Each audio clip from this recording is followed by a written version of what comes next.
Weekend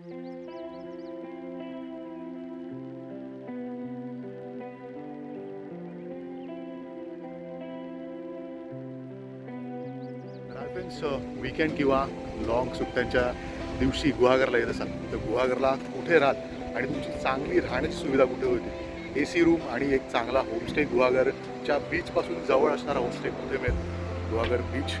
तर याची माहिती मी तुम्हाला या व्हिडिओमध्ये देतो, तो बघत राहा. आणि खूप चांगलं आहे होमस्टे, सर्व्हिसही खूप चांगली आहेत, माणसं स्पेसिफिकली ती खूप चांगली होती, ओनर खूप फ्रेंडली आहेत. तर आला तिथे तर नंबर मी स्क्रीनवर मेन्शन करेन, त्यांना नक्की कॉन्टॅक्ट करा आणि बुकिंग नक्की करेन.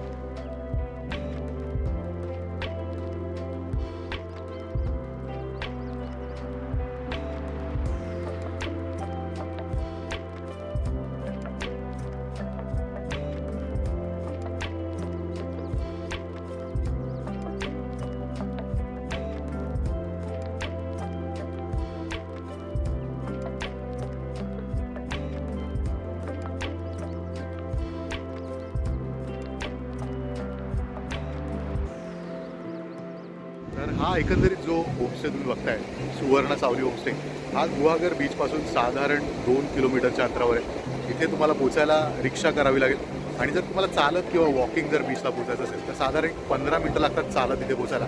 तर तितका म्हणावा तितका दूर किंवा असा लांब पण नाही आहे. रिक्षाने आलात तर रिक्षावाले साधारण 70 रुपये घेतात. गुहागरचा जो SD स्टँड आहे तिथून सुवर्ण सावलीला पोचायला, आणि सुवर्ण सावलीवरूनही तुम्हाला बीचवर यायला बऱ्यापैकी रिक्षा मिळतात. तर असं काही टेन्शनची गरज नाही, तुम्ही कधी बीचवर येऊ शकता आणि बीचवर आलात तर इथे परत जायलाही देखील तुम्हाला खूप इझिली रिक्षा मिळू शकतात. तर अजून काही इथलं वैशिष्ट्य, इथलं जेवण किंवा एकंदरीत एक्सटिरियर वगैरे कसं आहे ते मी तुम्हाला दाखवतो. तर रेटचं मला विचाराल तर रेट्स हे सीझनल आहेत, वीकेंडचे वेगळे आहेत, वीकडेजचे वेगळे आहेत, आणि लॉंग सुट्ट्या आल्या, लॉंग वीकेंड असेल तर त्याचे वेगळे. तर हा जो नंबर दिसतो इथे खाली, तिथे फोन करा आणि त्यांना रेट नक्की कन्फर्म करून घ्या. तर आता पुढचे काही डिटेल्स मी तुम्हाला